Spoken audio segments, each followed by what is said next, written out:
Oui, Casablanca, en tant qu'écosystème d'innovation, comment elle intègre une vision genrée du développement économique de la ville? En fait, j'ai envie de dire, nous l'intégrons dans le sens où nous traitons les différents entrepreneurs et entrepreneuses exactement sur le même pied d'égalité, sans aucune distinction.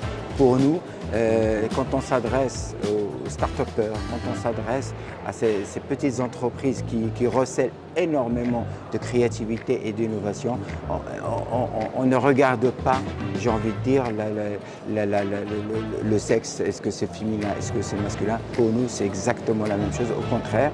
Et la preuve en est, on a organisé ce week-end passé un hackathon où il y avait la représentation féminine, je dirais, très prononcée, et c'est quelque chose que nous apprécions énormément.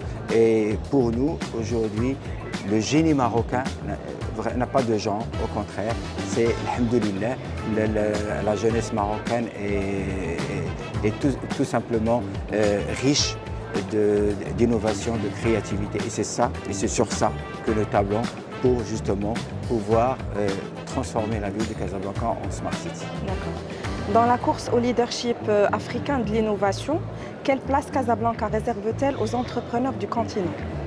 Écoutez, nous, depuis qu'on a mis en place ce congrès, c'est-à-dire il y a 10 ans, depuis 2016,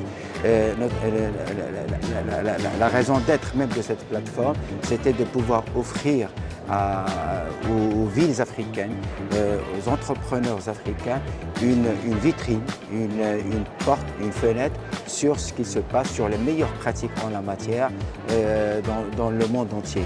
Et c'est la raison pour laquelle chaque année, nous remarquons une présence non négligeable et même honorable des villes africaines qui viennent justement s'imprégner des expériences internationales. Et c'est la raison pour laquelle chaque année, on tient à ce qu'on puisse bénéficier d'un retour d'expérience des grandes villes mondiales qui nous ont précédés en termes de stratégie de transformation de la ville.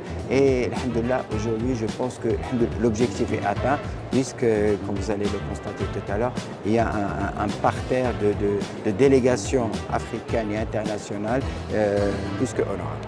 D'accord. Dans quelle mesure la Casa Smart City peut accélérer l'autonomisation économique féminine à travers le digital?